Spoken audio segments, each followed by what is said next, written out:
सुनील की मुलाकात रचना से फेसबुक ग्रुप में हुई थी। सुनील ने रचना की एक पोस्ट को लाइक किया था और उस पर एक अच्छा सा कमेंट किया था। रचना ने उसके जवाब में थैंक यू बोला था और यहीं से शुरू हुई उन दोनों की बातचीत। धीरे धीरे दोनों को पता चला कि दोनों एक ही शहर में रहते हैं। यह जानकर सुनील को बहुत अच्छा लगा। उसके मन में यह ख्याल आया कि वह रचना से कभी भी मिल सकता है अगर रचना राजी हो तो। रचना और सुनील दोनों अलग अलग कॉलेज में पढ़ते थे। व्हाट्सएप और फेसबुक मैसेंजर पर दोनों की बहुत अच्छे से बात होती थी। एक दिन सुनील ने हिम्मत करके व्हाट्सएप पर रचना से पूछा, तुम्हारा कोई बॉयफ्रेंड है? रचना ने जवाब दिया, नहीं। तुम्हारी कोई गर्लफ्रेंड है? उल्टा पलट के रचना ने पूछा। सुनील ने एक इमोजी भेजी और कहा, मेरे जैसे शकल को कौन प्यार करेगा? रचना ने कहा, क्यों, इतने अच्छे तो दिखते हो तुम। तुम्हारी तो फेसबुक प्रोफाइल पिक देखकर ही कोई भी लड़की तुम्हारे प्यार में पड़ जाएगी। सुनील ने एक मुस्कुराने वाली इमोजी भेजी और बात खत्म हो गई। रचना का कोई बॉयफ्रेंड नहीं है, यह जानकर सुनील को बड़ा अच्छा लगा था। सुनील मन ही मन सोचने लगा कि एक दिन वो रचना को ज़रूर अपने दिल की बात बताएगा कि वह उससे प्यार करने लगा है। सुबह का वक्त था। सुनील का पढ़ने में मन नहीं लग रहा था। उसके दिमाग में सिर्फ रचना बसी हुई थी। अचानक उसके फ़ोन की घंटी बजी। अपने मोबाइल पर रचना का नाम देखकर उसकी खुशी और हैरानी का कोई ठिकाना न रहा। इतने दिनों तक सुनील और रचना सिर्फ चैटिंग किया करते थे। फ़ोन पर कभी भी एक दूसरे से बात नहीं किया। यह पहला मौका था जब सुनील रचना की आवाज़ सुनता। सुनील ने रचना का फ़ोन रिसीव किया और कांपती आवाज़ में हेलो बोला। रचना ने हेलो कह के सीधा सवाल किया, तुमने बुरा तो नहीं माना मेरे फ़ोन करने का? क्या बात कर रही हो रचना, मैं तो खुश हूँ कि तुम्हारा फ़ोन आया। पहली बार, सुनील ने अपनी सांस को काबू में करते हुए कहा। सुनील, क्या तुम मेरे साथ मार्केट चल सकते हो? मुझे कुछ चीज़ खरीदनी है। और साथ जाने वाला आज कोई नहीं है। सुनील का दिल बिल्लियों उछालने लगा और उसने तपाक से कहा, क्यों नहीं, बोलो कितने बजे मिलूं? तुमसे और कहाँ? रचना ने थैंक्स कहते हुए उसे शाम के 5 बजे कॉफ़ी हाउस में मिलने को कहा। सुनील खुश हो गया था और उसने ओके कहकर कॉल ख़त्म की। अब सिर्फ 5 बजने का इंतज़ार था। आखिर वह पल भी आ पहुंचा। ठीक शाम के 5 बजे सुनील कॉफ़ी हाउस के सामने खड़ा था। अचानक रचना का फ़ोन आया और सुनील ने रिसीव करके पूछा, तुम कहाँ हो रचना? मैं यहाँ कॉफ़ी हाउस के बाहर हूँ। रचना ने उसे अपना हाथ खड़ा करने को कहा ताकि वह उसे लोकेट कर पाए। सुनील ने अपना दायां हाथ आसमान की तरफ किया और उधर से रचना की फ़ोन पे आवाज़ आई, सुनील, मैं तुम्हें देख लिया है। अब तुम अपने दाई तरफ देखो, मैंने पिंक कलर की ड्रेस पहनी हुई है।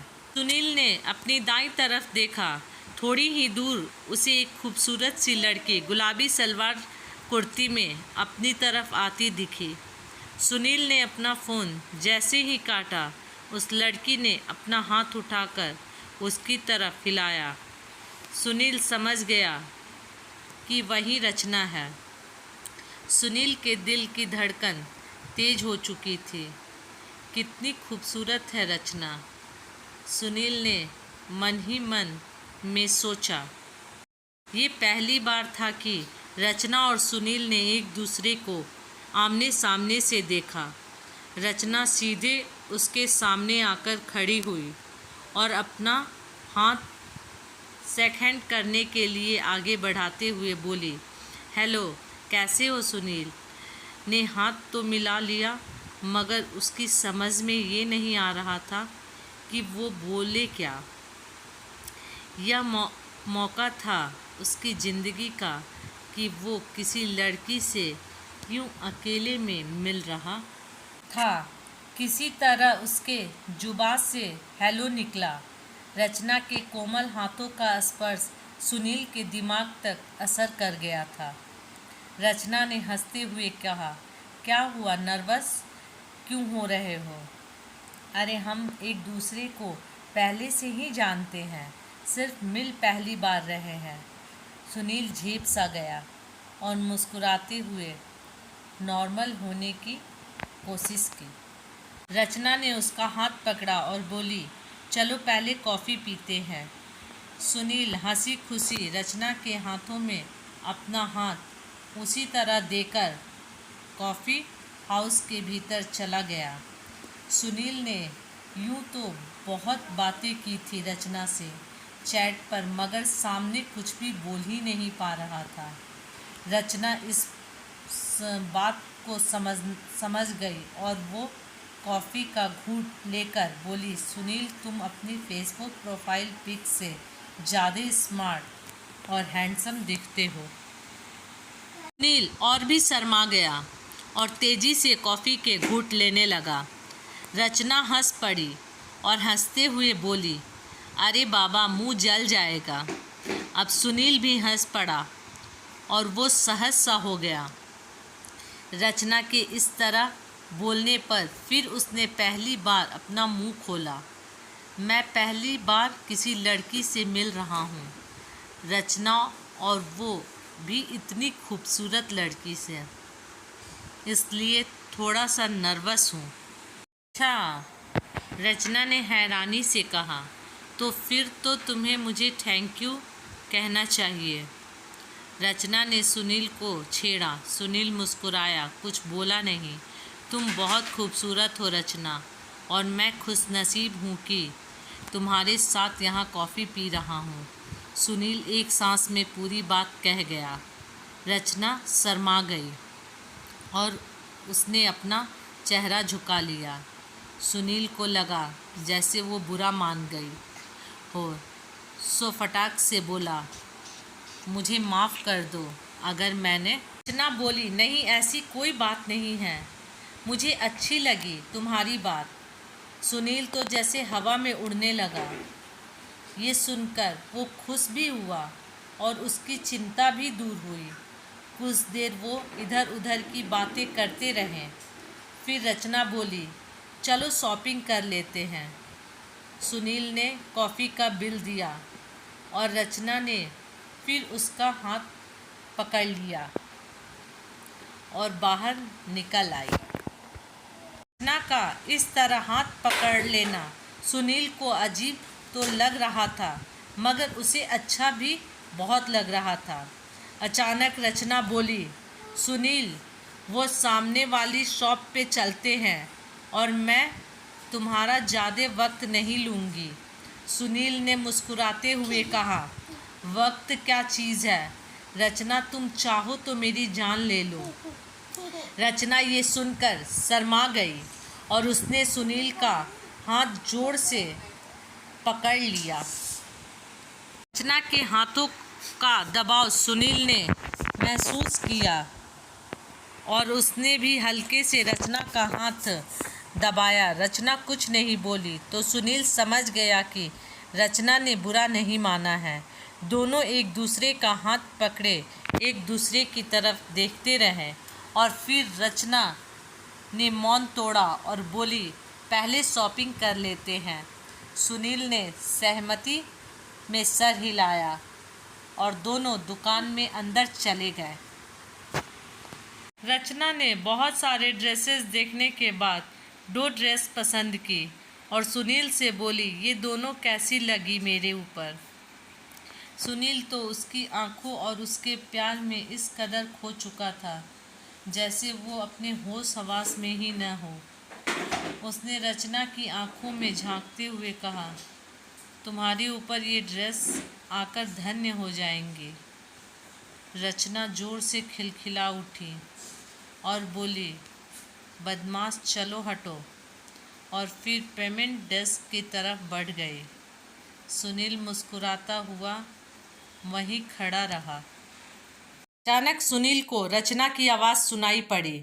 उसने मुड़ कर देखा तो रचना पेमेंट काउंटर के पास खड़ी होकर उसे बुला रही थी। वो तेज कदमों से चलता हुआ पहुंचा और पूछा, क्या बात है रचना? रचना ने फिर से सुनील का हाथ अपने हाथ में लिया और बोली, एक प्रॉब्लम हो गई है सुनील। मेरा कार्ड काम नहीं कर रहा है और कैश पैसे नहीं हैं इतने मेरे पास कि मैं बिल का पेमेंट कर सकूं। क्या तुम प्लीज़ मेरी मदद करोगे? मैं घर पहुंचते ही तुम्हारे पैसे वापस कर दूंगी।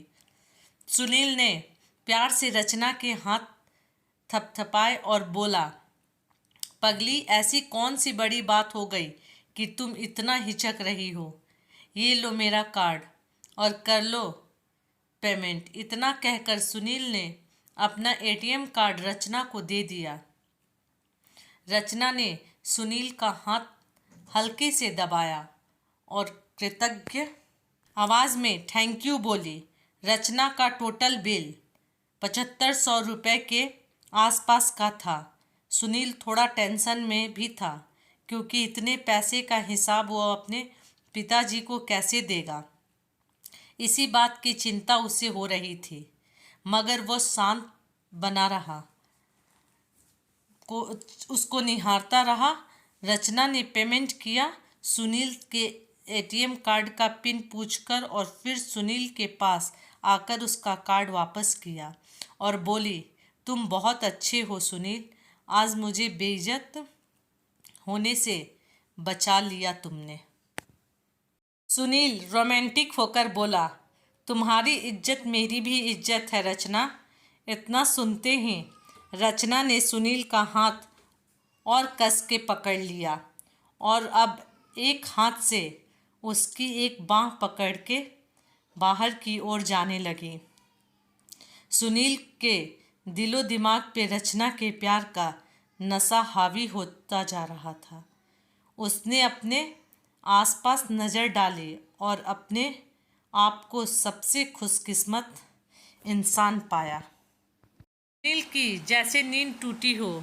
इतनी जल्दी रचना चली जाएगी उसे अच्छा नहीं लगा, मगर दिल मार कर बोला, ओके रचना, मेरा अच्छा दिन कटा तुम्हारे साथ। रचना, मुझे तो अभी भी यकीन नहीं हो रहा है कि तुम मेरे साथ रही इतने देर तक। और हाँ, तुम प्लीज़ पैसे मत भेजना। रचना ने चौंक कर कहा, मत भेजना मतलब? तुम ई वॉलेट यूज़ नहीं करते हो? सुनील ने उसका हाथ अपने हाथों में लिया और बोला, तुम उसे मेरे प्यार का गिफ्ट समझो रचना, और हाँ, मैं तुम्हें प्यार करने लगा हूँ। इसके लिए भी सॉरी, तुम शायद नाराज़ हो जाओ मुझसे ये सुनकर। अब और मुझसे रहा नहीं गया, इसलिए तुम्हें आज बता दिया। आगे तुम्हारी मर्जी। एक सांस में पूरी बातें कहकर सुनील ने उसका हाथ छोड़ दिया और कुछ अप्रिय सा सुनने का इंतज़ार करने लगा। जो अब तक उसकी तरफ देखे जा रही थी, उसने अपनी नज़रें नीची की और उसके थोड़ा और करीब आई और उसका हाथ अपने हाथों में लेकर बोली, इतना सारा प्यार करते हो तो पहले क्यों नहीं बोले? बुद्धू, क्या मैं तुमसे प्यार नहीं किए बिना तुम्हारे साथ शॉपिंग करने का प्लान बना लेती? मैं भी तुमसे बहुत प्यार करती हूँ सुनील, मगर तुम्हें कभी बता न सके। कितनी देर से बताया तुमने। सुनील जैसे सपना देख रहा हो। रचना का हर लफ्ज उसे मिश्री की डाली की तरह मीठी लग रही थी और उसे यकीन नहीं हो रहा था कि रचना भी उससे प्यार करती है। सच रचना। सुनील खुशी से खिल उठा। हे भगवान, तू क्या खेल दिखाता है। इतनी प्यारी लड़की मुझसे प्यार करती है। इतना कह के सुनील ने अपने दोनों हाथों से रचना के दोनों बाहें पकड़ी और बोला, रचना, आज तुमने मुझे वो खुशी दी है जिसे मैं कभी भूल नहीं पाऊंगा, और मैं तुम्हारे प्यार को पाकर यहाँ कोई पागलपन नहीं करना चाहता। सो इससे पहले कि मैं कोई बेवकूफ़ी कर बैठूं, तुम अभी घर जाओ और हम फिर आगे बात करेंगे। सुनील ये समझदारी वाली बात रचना को बहुत अच्छी लगी और वो मुस्कुरा के बोली, आई लव यू सुनील, मैं घर पहुंचकर तुम्हें कॉल करूंगी। सुनील ने उसके हाथों को प्यार से हल्के से दबाया और बोला, मैं इंतज़ार करूंगा जान। रचना जान सुनते ही शर्मा के लाल हो गई और जल्दी से वहाँ से निकल गई। सुनील को सब कुछ बड़ा ही प्यारा और हसीन लग रहा था। उस 7500 रुपये की बात तो उसके दिमाग से कब की हवा हो चुकी थी। अभी उसके दिमाग और दिल में सिर्फ रचना और रचना की खुशबू, जो उसके अपने हाथों में आ रही थी, इसके अलावा और कुछ न था। सुनील की जिंदगी ने एक बेहद हसीन मुकाम पाया था। अभी अभी कम से कम सुनील को तो ऐसा ही लग रहा था। रचना के ख्वाबों में डूबे सुनील ने सोचा, एक कप कॉफ़ी पीकर ही घर वापस जाता हूँ, और ये सोचकर वो कॉफ़ी हाउस की तरफ बढ़ा। ज़्यादा भीड़ नहीं थी कॉफ़ी हाउस में, मगर सुनील एकांत ढूंढकर एक कोने की टेबल पे बैठा और एक कॉफ़ी ऑर्डर कर दी। सुनील की आंखों में रचना की सूरत अभी तक बसी हुई थी और उसे अपने ख्यालों में भी रचना के बात सुनाई दे रहे थे। उसे बिल्कुल यकीन नहीं हो रहा था कि उसने रचना का प्यार पा लिया है और वो अपने आगे की ज़िंदगी रचना के साथ कैसे बिताएगा। इन्हीं ख्यालों में खोया सा था कि उसने अचानक एक लड़की की आवाज़ सुनी, मैं कॉफ़ी शॉप के अंदर हूँ, यहीं आ जाओ। ख्यालों में खोए रहने के बावजूद सुनील को ये आवाज़ जानी पहचानी सी लगी। उसने अपनी नज़रें घुमाई तो जैसे आसमान फटा हो उसके सर पे। थोड़ी ही दूर पे रचना एक टेबल पे बैठी किसी से फ़ोन पे बात कर रही थी और वो आवाज़ उसी की थी। रचना ने उसे नहीं देखा था। सुनील असमंजस में फंसा कुछ देर वैसे ही बैठा रहा। फिर उसने तय किया कि वो रचना के पास नहीं जाएगा और देखेगा कि आगे क्या होता है। 2-4 मिनट के बाद उसने देखा एक लड़का रचना की तरफ बढ़ता है और उसके पास आकर रुक जाता है। फिर दोनों हाथ मिलाते हैं और लड़का रचना के सामने बैठ जाता है। सुनील अब तक इतना तो समझ गया था कि वो लड़का रचना का कोई रिश्तेदार नहीं था, तो फिर रचना उससे घर जाने की बात कहकर कॉफ़ी हाउस क्यों वापस आई और अब इस लड़के के साथ क्या कर रही है। हजारों सवाल थे और सुनील का सर फटा जा रहा था, मगर सुनील ने सब्र से काम लेना ही उचित समझा और अपना चेहरा छुपाता हुआ वो रचना के टेबल से थोड़ी दूर एक दूसरे टेबल पर जा बैठा। यहाँ से वो रचना और उस लड़के की बात आराम से सुन सकता था। वेटर सुनील को कॉफ़ी दे आया था, मगर अब सुनील को वो कॉफ़ी जहर के प्याले की तरह लग रही थी। तभी उसने रचना की आवाज़ सुनी। तरुण, फेसबुक पिक से ज़्यादा स्मार्ट और हैंडसम दिखते हो। सुनील के कानों में जैसे बम फटा हो। ये बिल्कुल वही लाइन थी जो कुछ घंटे पहले ही उसकी रचना ने उसे कहा था। सुनील का सर अब चकराने लगा। ये वक्त कमज़ोर होने का बिल्कुल नहीं था। उसने खुद को संभाला और अपना सारा ध्यान रचना और उस लड़के की बात की तरफ था। अब तक सुनील उन दोनों के इतने करीब आ गया था कि हाथ बढ़ा के उन्हें छू सकता था। अब सुनील से रहा नहीं जा रहा था और वो नहीं चाहता था कि किसी और लड़के को लूटा जाए प्यार के नाम पे। इसलिए उसने सीधा हमला करना बेहतर समझा और उन दोनों के सामने जाकर खड़ा हो गया। रचना ने जैसे ही सुनील को देखा तो उसकी वो हालत हो गई कि मानो उसे जमीन के फटने का इंतज़ार हो ताकि वो समा जा सके उसमें। और तरुण सुनील को सवालिया निगाहों से देखने लगा।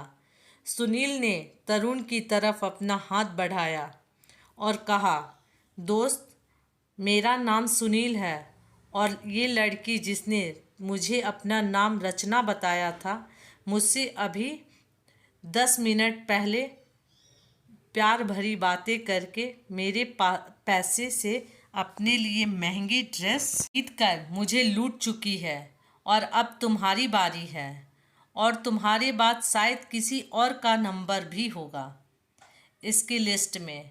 इतना सुनकर तरुण के पैर तले से जैसे ज़मीन खिसक गई हो। रचना का सफ़ेद चेहरा और उसके चेहरे पे उड़ती हवाइयाँ तरुण को पूरी कहानी अच्छे से समझा रही थी। अब तरुण ने रचना से पूछा, तुम अकेली काम करती हो या कोई ग्रुप में तुम्हारा? रचना कुर्सी से उठकर सीधे तरुण के पैर पे आ गई और पैर पकड़ के माफ़ी मांगने लगी। अब तक ढेर सारे लोग जमा हो चुके थे और माजरा समझ के सन्न भी थे और गुस्से में भी। सुनील ने तरुण को इशारा किया फ़ोन करके और तरुण ने अपने पापा को फ़ोन करके पूरी बात बता दी। उसके पापा ने उसे वहीं रुकने को कहा और थाने की गाड़ी रवाना कर दी रचना की खातिरदारी करने के लिए।